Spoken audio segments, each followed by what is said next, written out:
Gente, vou falar pra você que nessa quarentena nós assumimos assim, nós mães, quem é mãe? Quem é mãe? Nós mães assumimos muitas funções, né? Muitas, milhões de funções. E uma delas é aquela que todo mundo tá assim, arrepiada, com os cabelos em pé, né? Que é a de professora. Gente, sério, quem aqui também virou professora nessa quarentena? Quem virou educadora, né? Quem tinha dúvida de que mãe era uma profissão, agora não tem mais. Ser mãe é a profissão mais completa de todas, não é verdade? Quem aqui virou professora, quem aqui virou educadora? Levanta o giz na mão. Hoje nós vamos aprender dicas para não tacar ele na cabeça da criança. Combinado? Então, para isso, para nos ajudar nessa missão quase impossível, eu vou chamar aqui uma diva, gente. Ela é diva demais. Ela é educadora, ela é psicóloga, ela é proprietária de escola, meu bem. Vem aqui, Ana Paula de Sá! Obrigada por estar aqui. Obrigada por ter aceitado esse convite para falar sobre esse tema, né? Homeschooling. Põe aí. Tem gente que fala que não é homeschooling, porque homeschooling, na tradução correta mesmo da palavra, é quando os pais realmente assumem o papel de educador, de professor, em uma situação que a criança não vai para a escola de jeito nenhum. É que como nessa quarentena acabou que tem as videoaulas, as crianças estão em casa, então acabou que esse nome ficou mais generalizado nesse sentido de que a criança está fazendo homeschooling, né? Mas o que a gente quer falar aqui é sobre essa nova profissão, essa nova função da mãe, como a gente pode ajudar essa mãe que tá assim, um pouquinho sobrecarregada, né? E com o giz na mão ainda agora. Mas primeiro, Ana, eu quero que você conte sobre a sua experiência. Você é educadora, você já tá há quanto tempo? 30 anos? 30 anos na área da educação. Olha a minha cara. 30 anos na área de educação. Como que você fez pra não pirar? Porque eu tô há 100 dias e já tô quase enlouquecida. Eu tô pedindo exoneração do cargo. Eu amo. Pra você ter ideia, meu pai foi meu aluno. Meu pai foi meu aluno na faculdade. Como você tem que ser mais velho que teu pai? Ele se formou em Direito com 69 anos. E eu era professora na faculdade de Processo Civil. Então... Onde você é? Peraí, eu não sei se as profissões da Ana cabem na minha mão. É educadora, é psicóloga, é dona de escola, empreendedora, né? E é também advogada? Sim, me formei em Direito. A pessoa gosta mesmo da coisa. Eu gosto de trabalhar com educação.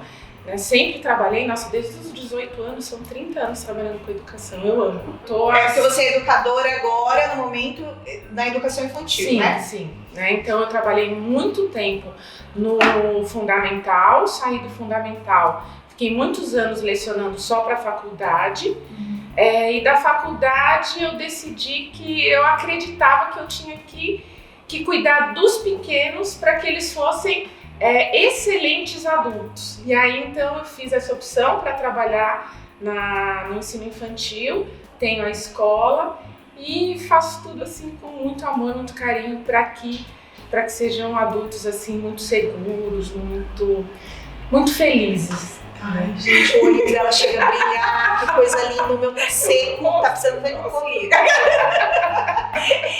Mas é isso, e eu acho que esse programa eu quero também ter através de você, colocar aqui meu agradecimento, a minha gratidão a todos os professores, a todos os educadores, porque se tinha alguém nesse mundo que não valorizava, porque difícil, né? Impressionante como não valorizar essa profissão tão maravilhosa.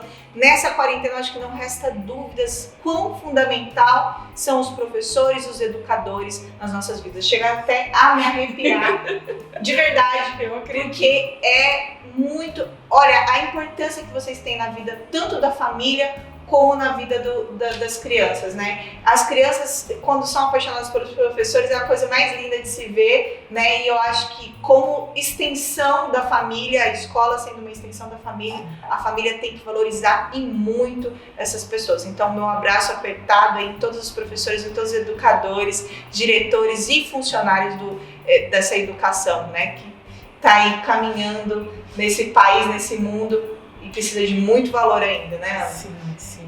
Também estendo juntamente com você, né, a minha gratidão a todos eles, a minha equipe, né, eu falo a nossa equipe, porque elas estão se esforçando muito, é muito difícil esse trabalho, né, que é o que você falou, não é um homeschooling, não foi uma opção dos pais, então assim, todo mundo, foi uma determinação, dia 23 de março as escolas tiveram que fechar, e em menos de uma semana todo mundo que teve que repensar a educação. Nossa! Então, tanto a escola como as famílias. E igual você falou, não foi uma decisão, foi uma coisa meio que imposta, né? Uma imposição. Então a gente não tinha para onde correr e estava todo mundo ali. Você numa função de ter que preparar essas videoaulas e a família de receber esse novo método de ensino, de estar ali junto, né, preparando junto, assistindo junto, né. Eu queria muito saber de você, Ana, como foi essa preparação, né? A gente já sabe que foi uma coisa repentina, mas como é? Como são os bastidores dessas videoaulas? Como que vocês preparam isso? Como que é feito? Gostaria de saber. Nós temos assim a diretora pedagógica, a Rafa, ela tem reuniões semanais com as professoras e a partir desse momento elas delimitam algumas habilidades que serão trabalhadas nessa semana.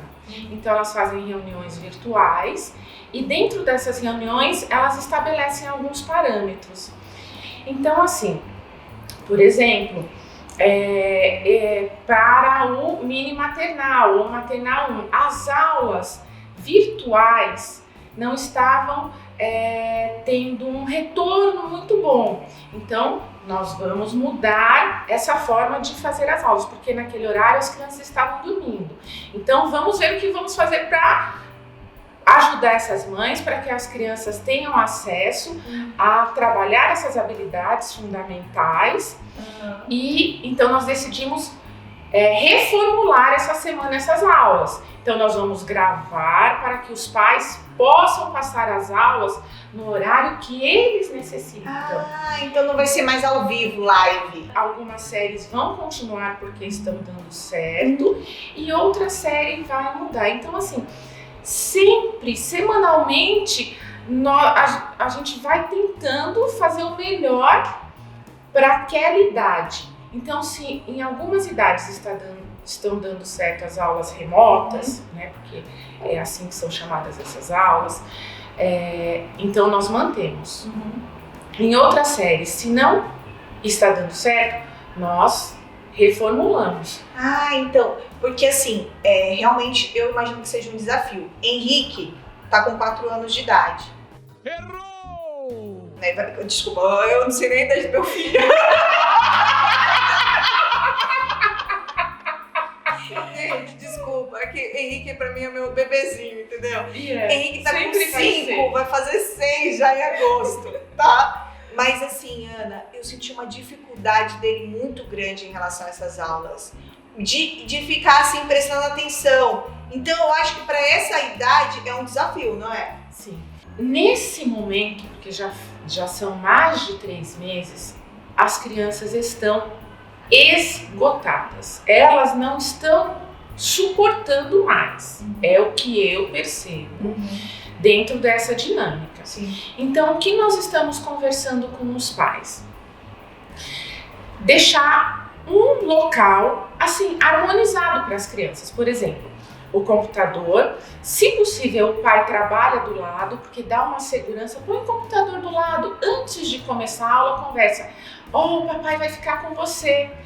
O fato do papai ou da mamãe ou de alguma cuidadora ficar do lado, ele ali, e só colocar a mão na perninha dele e dar um sorriso, já dá uma segurança para a criança.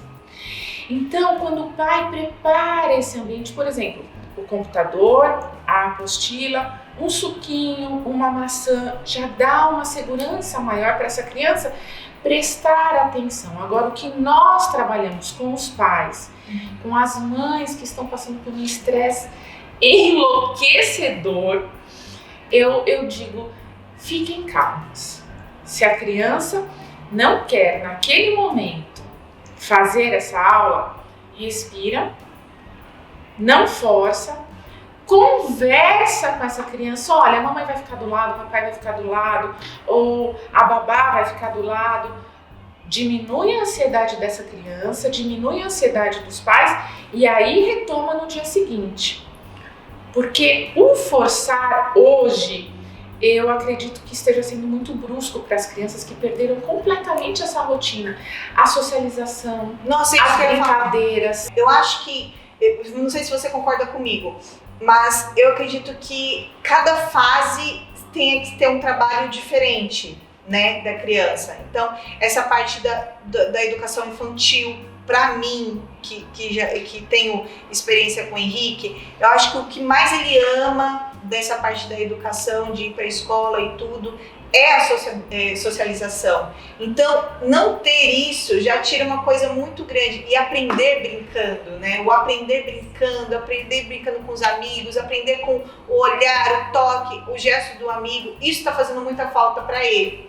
Então, isso para mim é uma das coisas que mais faz com que ele não tenha vontade de prestar atenção. Sim.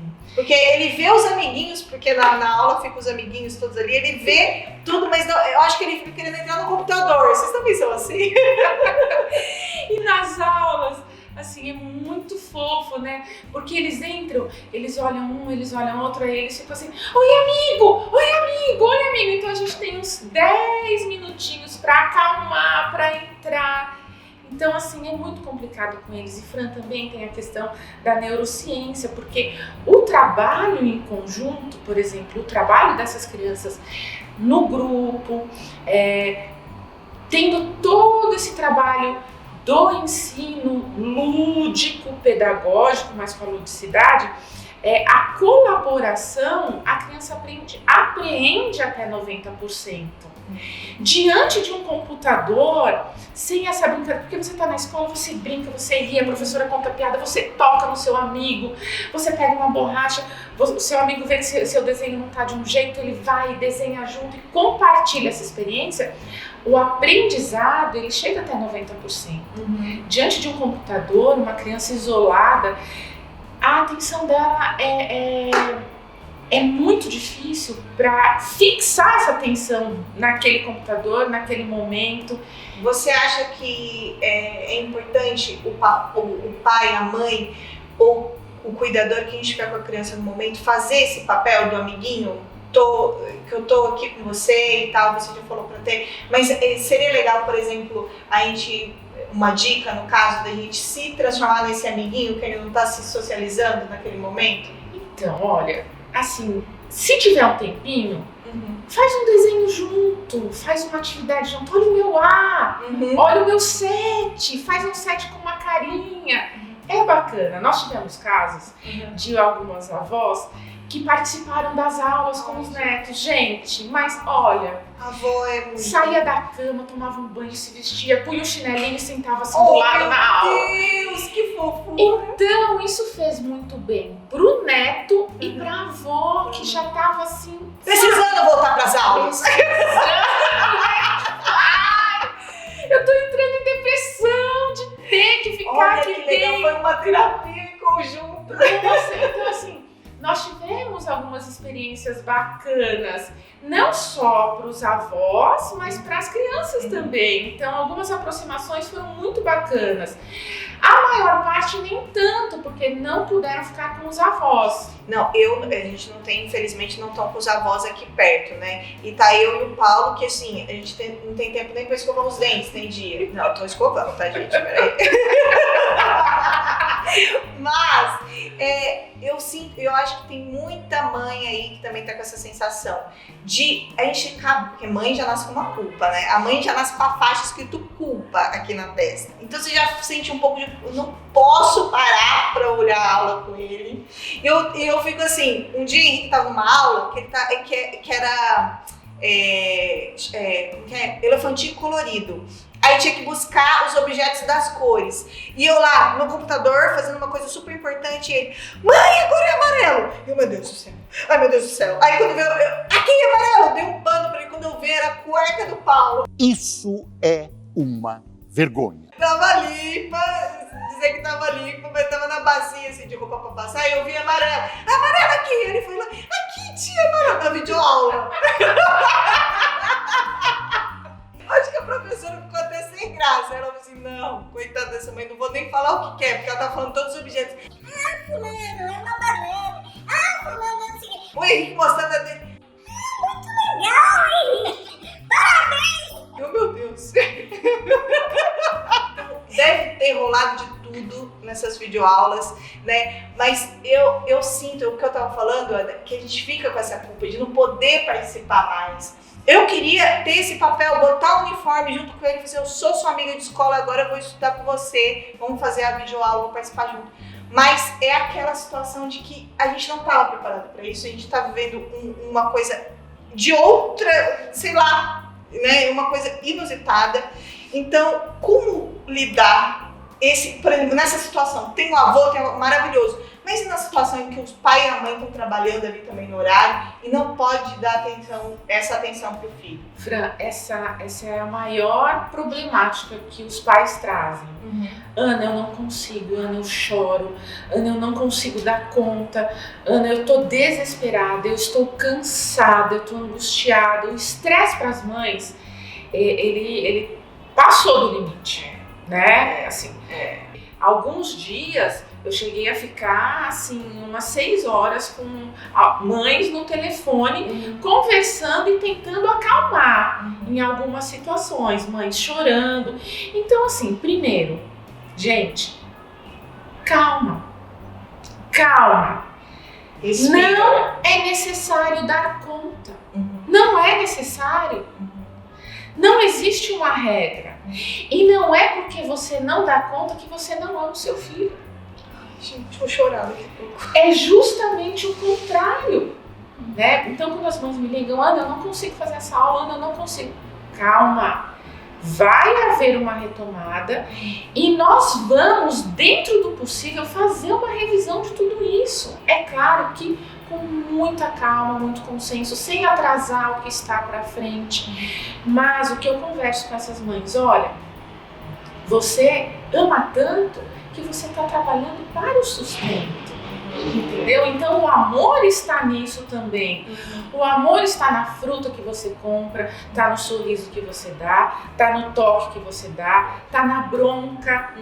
Então, não é porque não conseguiu participar de uma aula que você não ama ou que você está abandonando. Muito pelo contrário. Existe amor em toda a situação. Então, o que eu falo para essas mães, não sinta culpa, não tem culpa. Não existe. A culpa, ela foi instituída para que a gente sofresse mesmo. Então, assim, tira isso, né? Tira isso. Ô, Ana, sabe o que eu tô fazendo? E eu acho que pode ser uma dica para as mães que estão aí. Mas no horário da aula eu não tô conseguindo participar. Mas naquele momento que eu posso, porque sempre tem um momento do dia, gente, que você tem que reservar para um momento de qualidade, seja para brincar, seja para contar uma história, seja o que for. Nesse momento do dia que eu tenho, eu sento com ele e falo assim, filho, conta para mim como que foi a aula. O que você aprendeu? Aí ele fala assim, mãe, eu aprendi as cores, não sei o que lá. Ai, que ótimo, vamos brincar comigo, esse negócio do elefante colorido. Vamos brincar comigo aqui então disso? Eu vou fazer com você, meio que eu faço uma revisão, sabe, Telecurso 2001. O que a gente tem conversado? Olha, fim de semana, lê um pouquinho o resuminho das aulas e faz uma brincadeira. Pega um quebra-cabecinha e monta de uma forma lúdica. Busca uma brincadeira dentro de casa, mas remetendo à escola. Legal. Pronto, né? É uma forma de revisar a semana por exemplo, tá passando um filme, um desenho, alguma coisa, chama atenção. Olha, filho, a letra A. Isso. Olha, filho, puxa, quanta... No dia a dia, no né? dia a dia. Vai aplicando isso no dia a dia. Olha, o fato de você não sentar meia hora, 40 minutos, 15 minutos com seu filho não significa que você não educa. Olha só. Você vai comer uma maçã no fim de semana, põe na mesa. Gente, eu quero maçã. Tem a irmãzinha Laura. Puxa, vamos dividir em quanto essa maçã? Em 2 partes? Gente, Nossa, olha só metade. bem pontual, mas é uma coisa que realmente a gente só se ligar nessas situações, A educação, Fran, e eu tento acalmar essas mães que me ligam e me ligam assim chorando, né? Você não acha que é só você não, e nenhuma acha que é só com elas, né? Então assim, poxa, brinca com a fruta no fim de semana, a banana. Puxa, eu, o Paulo, a Laurinha e o Henrique, vamos cortar a maçã em 4? Ah, a maçã, vamos cortar então. Trabalha a fração, trabalha a metade, trabalha os números. Os pratos, vamos pôr os pratos na mesa? Quantos pratos são? 1, 2, 3. Eu digo isso no ensino infantil. Isso é muito ser educadora, né? Cara, eu nunca pensei nisso. Quem nunca pensou nisso, levanta o giz. Gente, sério, é uma coisa que a gente tem que aplicar no nosso dia a dia. Vamos parar com essa coisa de que tem que ser naquele momento só da videoaula. De repente, se você não pode ficar, não tem problema, estende pelo seu dia. Maravilhosa dica, Ana. Ana, outra coisa. A gente tá falando da educação infantil. E, assim, a gente sabe que tem as fases. Como você identificar, por exemplo, que aquele momento da aula, qual é a idade, você consegue me dizer isso? Qual é a idade que a criança precisa realmente ter a total atenção, que você já pode cobrar isso dela, de ter uma atenção na aula, naquela videoaula, de ter que ficar, de ter uma responsabilidade com o horário? Qual é a idade para a criança ter isso? Ou você acha que não tem a idade? É muito relativo, sabe por quê? Principalmente nesse momento. Nós temos crianças. Eu prefiro não generalizar, porque como eu costumo olhar o todo, nós temos crianças que, quando vão para a aula, atualmente já estão tendo dor de barriga, não conseguem mais fazer a aula. Nós temos crianças que estão dentro de casa há muito tempo, não digo uma depressão infantil, mas uma tristeza muito grande de não estar conseguindo sair. Temos crianças extremamente ansiosas que não conseguem ficar 15, 20, 30 minutos. Agora, sendo um pouquinho mais precisa, mas com cuidado, com muito cuidado, eu acredito que a partir dos 12 anos você consegue cobrar um pouco mais neste momento atual. Agora, se não estivéssemos passando por tudo isso dentro de uma escola, com todo o amparo social que podemos dar, pais, professores, enfim, aí a partir dos 7 anos uma cobrança um pouco mais assídua, eu acredito que já possa ter. Entendi, porque aí, às vezes a gente tem mãe aí de pré-adolescente, tem mãe de adolescente que tá aí de cabelo em pé também, né?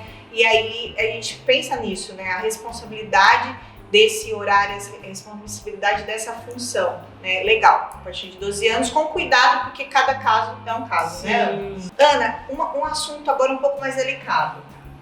Já tem informações aí de volta, de retorno, principalmente do público, né? É muito diferente público e particular. Eu sei que você está no mundo do particular, mas você também está na vivência da educação, e você com certeza também entende esses dois mundos, que eu sei que também você faz até participações no público e etc.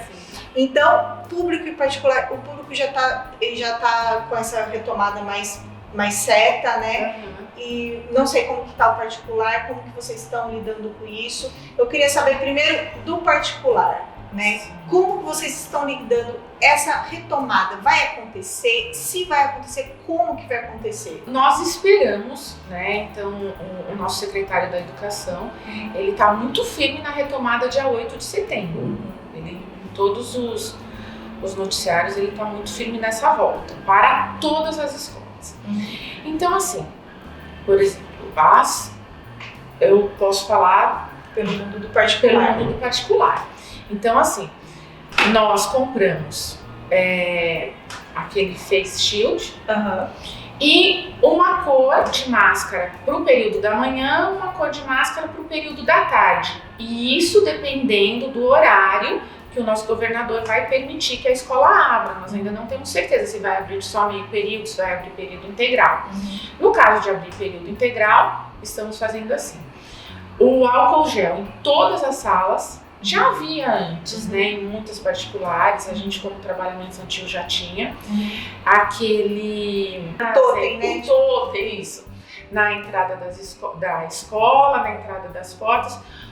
Um dos protocolos que nós vamos ter que seguir são os tapetes sanitizantes, então cada porta vai ter que ter um.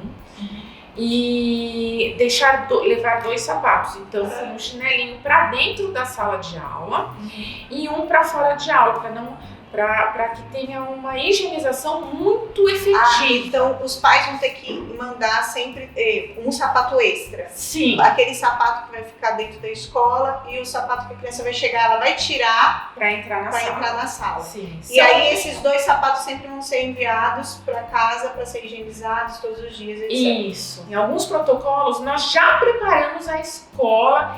Esse aspecto que eu estou te falando é um aspecto físico.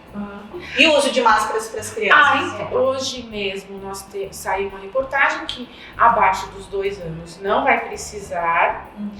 E aí acima dos 2 anos vai ser necessário o uso de máscara, sim. Mas também quero acalmar os papais e as mamães que as crianças, elas cobram a gente do uso de máscara. O Henrique também cobra. Eles cobram. A maca, a mamãe, a Laura fala, a maca. Porque eles têm essa inteligência e eles sabem o que está acontecendo. Então, eu também falo para os pais, olha, não se preocupem, porque eles vão usar, eles parece que vieram preparados para passar por esse momento e usar a máscara, né? Eu acho que esse período também que ficaram, que a gente está usando e tal, já também deu uma orientada de que é necessário, né? E a questão que é polêmica também, das crianças se pegam muito, se abraçam, elas não têm essa coisa do distanciamento social, entendeu? Então, num ambiente que ela vai estar ali com os amigos e tal, a tendência dela abraçar, pegar, isso aqui vai ser grande. Trocar objetos e tal. Tudo isso nós vamos trabalhar com cuidado.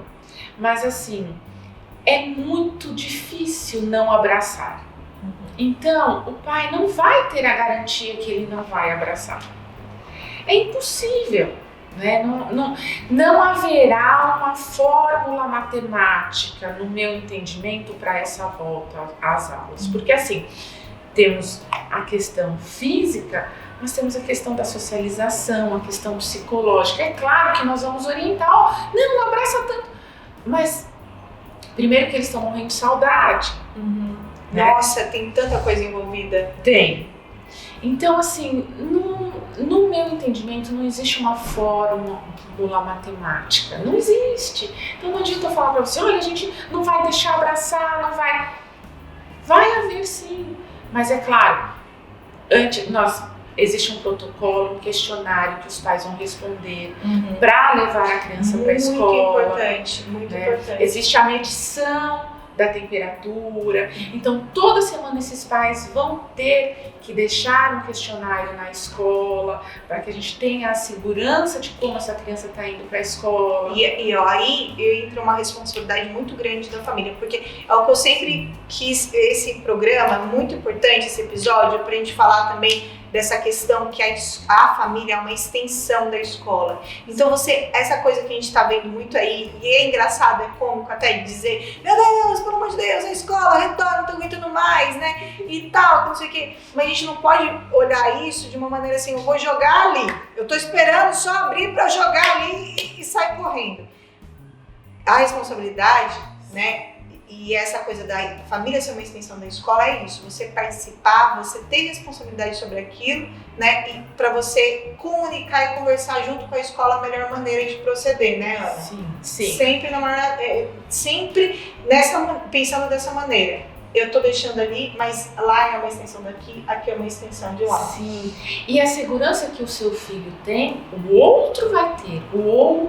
Então é uma questão social. Poxa, surgiu uma tossezinha, eu tenho que pensar na segurança da outra criança. Uhum. Então, assim, sempre será um conjunto. Agora, Ana, não quero colocar meu filho na escola, eu vou esperar a vacina surgir, entendeu? Eu quero ter essa segurança. Como que funciona isso? O que o pai tem que pensar no momento que ele decidir, não vou colocar meu filho na escola, por enquanto? O que nós estamos estudando também. Para os pais que não quiserem mandar, nesse primeiro momento, continuar a aula remota, não é? Porque assim, nós ainda temos essa possibilidade de, durante um período, continuar a aula remota com alguns alunos na escola. Então, alguns vão, mas a pedagoga ainda vai ministrar essa aula remota. Então, por exemplo, uma hora remota por dia para as crianças que não querem vir. O restante que querem ir tem as aulas presenciais. Então, nós conseguimos ainda mesclar essas duas possibilidades. E, por exemplo, Ana, não estou conseguindo pagar a escola particular agora, no momento. Desse momento de pandemia, não consigo, eu preciso tirar ele da escola, entendeu? Como que funciona? Porque eu sei que a partir dos 4 anos, por lei, a criança tem que estar matriculada, né? Como que, você que já é advogada também, como que funciona isso para o pai que não vai poder continuar na escola particular, vai ter que tirar? Até surgir a vacina, até tudo se normalizar, ele voltar ao emprego, enfim. Sim. E em um primeiro momento, eu oriento para que faça um acordo com a escola. Chama a diretora, senta com o financeiro, faz uma reunião virtual, olha, eu não consigo pagar esse valor agora, a gente pode negociar, eu posso dividir em tantas vezes, o que você consegue me ajudar, o que você não consegue me ajudar. Não conseguindo isso, uma criança de 4 anos, eu oriento a pedir uma transferência para uma escola pública. É fácil? Não é fácil, né? Como proceder esta transferência? Só que assim, tudo nesse momento é muito novo. Então, o que eu sempre oriento é pela conciliação dos pais com a escola. Se não houver essa possibilidade, procurar a rede pública. Porque o que pode acontecer se esse pai não matricular nesse período? Você não tirar da particular e a criança ficar sem matrícula em nenhuma escola? Existe um perigo, né? Não que isso vá ocorrer nesse momento, dele sofrer um processo pelo próprio Estado. Né? Um processo até criminal, assim, porque a criança tem que estar na escola. Está previsto na lei? Tem uma previsão legal, sim. Mas, como é uma demanda muito grande, eu não quero assustar esses pais. Não significa que isso vá ocorrer. E eu acho que isso é uma coisa generalizada em matéria de legislação. Porque não existe legislação para muita coisa que está acontecendo no momento. Não é? Muitas coisas que estão acontecendo agora, não existe legislação, porque é muito novo. É uma coisa que não aconteceu. Então, o meu sentimento, assim, porque pode ter situação da pessoa, do pai, da mãe, ter que tirar do particular e não conseguir matricular de pronto no público. Porque tem uma demanda muito grande, as equipes, os funcionários estão reduzidos, né? Então, esse período, a gente tem que também sossegar um pouco o coração de que, meu Deus, não vou ser preso, né?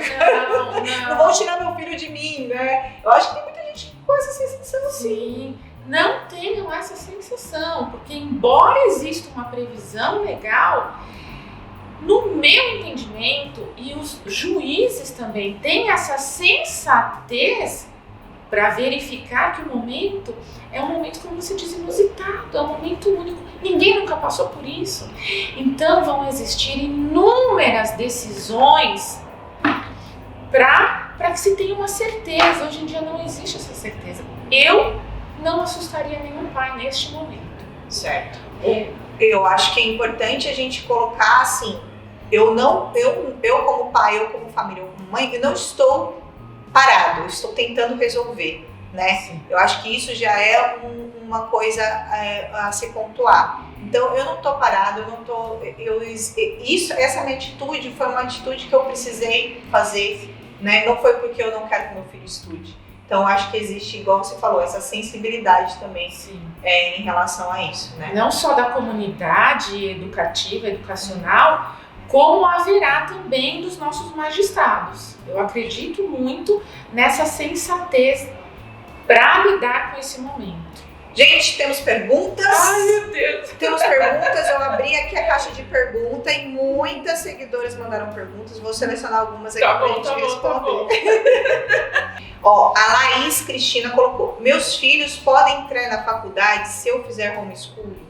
É um ponto que eu lembra que eu falei no começo do programa que essa palavra acabou sendo meio que adaptada à situação atual, mas homeschooling tem um caráter dos pais realmente ensinarem os filhos sem eles estarem matriculados, né? Sim, tem que haver uma permissão da Secretaria da Educação, onde a criança vai ter uma avaliação para que ela possa depois ser inserida ou no colegial, ou no ginásio, ou no colegial, para que aí ela possa ir para a faculdade, mas tem que haver uma permissão do Estado.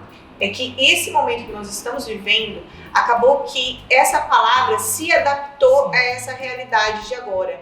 Mas homeschooling significa realmente os pais ensinarem os filhos, ou algum cuidador, alguém ensinar sem que eles estejam matriculados de fato numa rede pública ou rede particular, que não é o caso, entendeu? Hoje, as crianças estão matriculadas nas escolas, mas elas estão fazendo a aula em casa sob a supervisão dos pais ou de cuidador. Então, essa palavra foi adaptada a essa situação. Mas, por enquanto, no Brasil, homeschooling ainda não é legalizado. Não, né? que eu saiba, não é. Sim. Agora, sim, o que nós estamos tendo não é nem ensino à distância. A denominação é o ensino remoto, não é homeschooling. Uhum. Homeschooling, por exemplo, alguns navegadores que saem com os filhos, que passam um ano no mar, que tem uma permissão da escola para essa educação com os pais, depois eles vêm, eles são avaliados, e aí sim, para ter uma continuidade dentro da escola. Eu nunca vi até o momento no nosso país essa permissão para que a criança, por exemplo... eu vou sair, peguei um trailer. Peguei um trailer, vou rodar o Brasil e vou ensinar os meus filhos no trailer. Eu nunca vi. Vou querer fazer isso um dia, eu vou ser a primeira, vocês vão ver. Ó, vamos lá para a próxima. Graziela. Oi, Fran. Gostaria de saber sobre o tempo. A minha irmã tem 10 anos e passa 4 horas e 40 minutos em aula remota. Isso é saudável?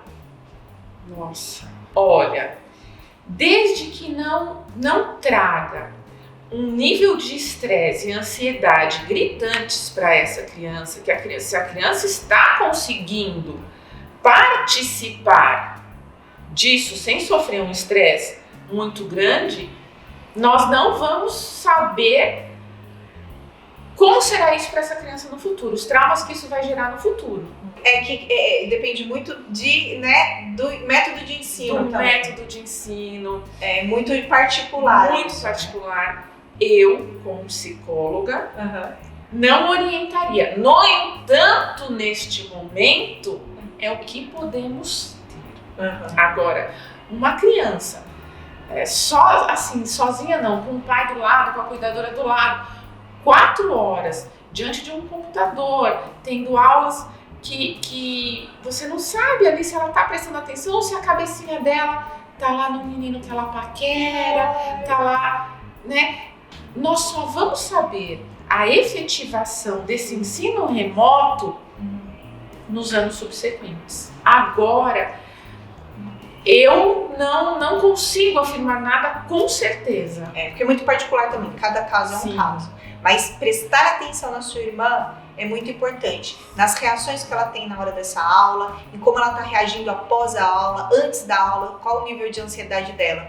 viu? E aí, nessa sensação que você tiver, conversa com a escola, conversa com os professores, com os educadores, encontrar a melhor maneira, né, para lidar com isso. Existem crianças que começam a chorar quando estão indo pro computador. Aí nós orientamos, olha, espera uns 2, 3 dias, acalma essa criança e aí tenta voltar 40 minutos, 2 horas, 3, até conseguir voltar na semana gradualmente para essas 4 horas. Ótimo.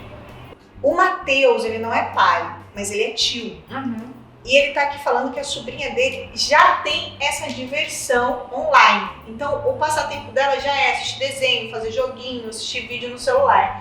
E aí, mais a aula, ela fica o dia inteiro no celular. Como dosar isso, né? E como fazer de uma maneira com que ela realmente tenha um respiro.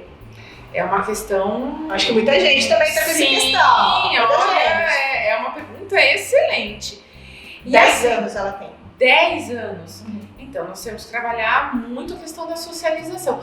Por que essa criança está se isolando tanto? Por que esse online traz um conforto tão grande para ela? O que acontece, né, dentro da alminha dessa criança que ela precisa se isolar, que esse online é mais confortável que o social? Qual a insegurança que ela tem, que ela precisa ficar tanto online e menos no social? Isso é saudável? Será que é saudável mesmo?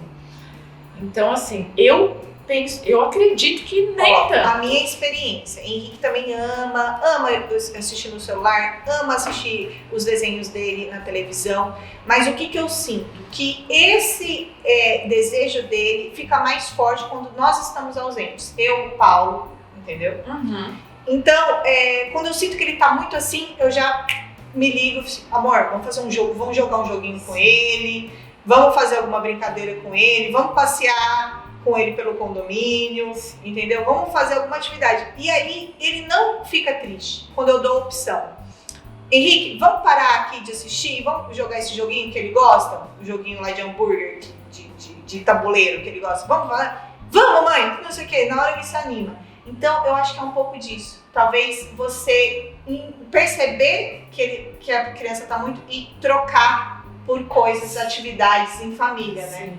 Porque isso pode estar demonstrando uma insegurança muito grande da criança, ela vai se voltando para si, isso vai gerando conforto, depois ela não consegue mais voltar para o social. E aí que acarretam as depressões graves, enfim, porque quando ela vai para o social, ela não sabe lidar com o não, ela não sabe lidar com a ansiedade, ela não sabe trabalhar com o outro, com o próximo, ela passa a não ter empatia, porque tudo é online, tudo é virtual, tudo ela joga, tudo ela controla, mas a vida não é assim. Então... Ai, gente, tô arrepiada, sério mesmo. Sabe por quê, Ana? Muita gente tá com esse problema e eu acho que isso dá um episódio completo sobre o uso do celular, o uso dos tablets, o uso dessa coisa virtual para as crianças, a dependência virtual das crianças. Isso dá um outro episódio. Eu te convido para um próximo programa, porque nós estamos com o tempo esgotado. A produção já está aqui no meu ouvido. Fran, termina, nós estamos com o tempo esgotado. Eu queria ficar horas e horas conversando com você, principalmente sobre esse assunto, mas nosso tempo acabou. Mas foi gratidão. Obrigada, gratidão a minha por ter você aqui hoje no meu programa, colocando todos os ensinamentos de suas várias profissões aqui, né?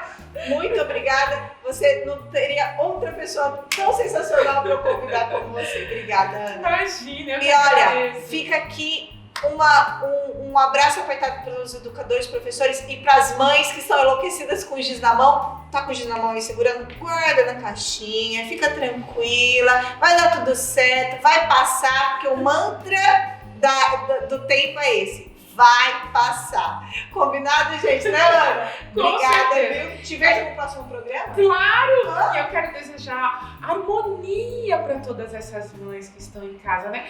Tenham harmonia, respirem fundo e calma, gente. As coisas não são como nós queremos e a vida ela vai dando certo devagar. Então a gente tem que passar por esse momento com calma. Gente, Ana, só pra gente finalizar, faz assim, ó, bracinho aqui, junta aqui, ó, o polegar com o dedo do meio aqui. A Ana também é professora de yoga, eu tenho certeza.